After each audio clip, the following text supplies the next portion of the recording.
दिल्ली नगर निगम में खाली हुई 12 सीटों पर उपचुनाव होने वाले हैं, जिसके लिए आम आदमी पार्टी ने प्रभारियों की नियुक्ति भी कर दी है।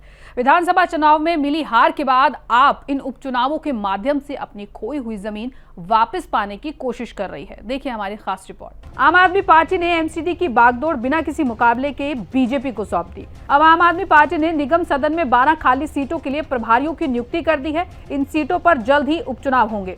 बता दें कि फरवरी में हुए विधानसभा चुनाव में आम आदमी पार्टी को हार का सामना करना पड़ा था।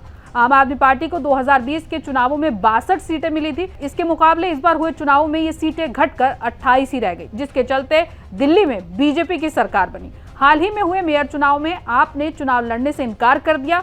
बीजेपी ने इस चुनाव में जीत हासिल की। बीजेपी 2 साल के अंदर ही एमसीडी की सत्ता में वापस आ गई। आप अब इन वार्ड उपचुनाव के माध्यम से खोई हुई जमीन को फिर से हासिल करने का लक्ष्य बना रही है।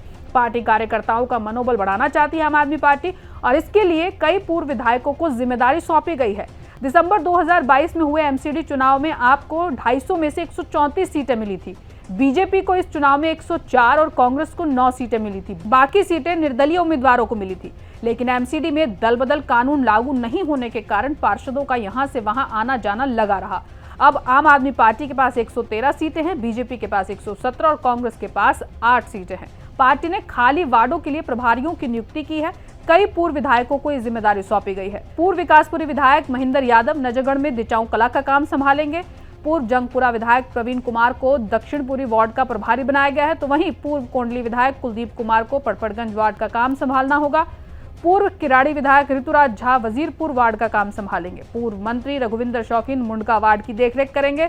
पूर्व करोलबाग विधायक विशेष रवि को राजेंद्र नगर वार्ड सौंपा गया है। पूर्व एमसीडी मेयर शैली ओबराय चांदनी चौक वार्ड में प्रयासों का नेतृत्व करेंगी। उन्हें कार्यकर्ताओं को संगठित करने, विधानसभा स्तरीय बैठकें आयोजित करने और राजनीतिक गतिविधियां संचालित करने का काम सौंपा गया है। आप इन उपचुनावों को जीतकर एमसीडी में अपनी स्थिति मजबूत करना चाहती है। पार्टी का मानना है कि इससे कार्यकर्ताओं का मनोबल बढ़ेगा, साथ ही लोगों में आम आदमी पार्टी के प्रति विश्वास फिर से जगेगा। Subscribe now and press the bell icon. Never miss an update.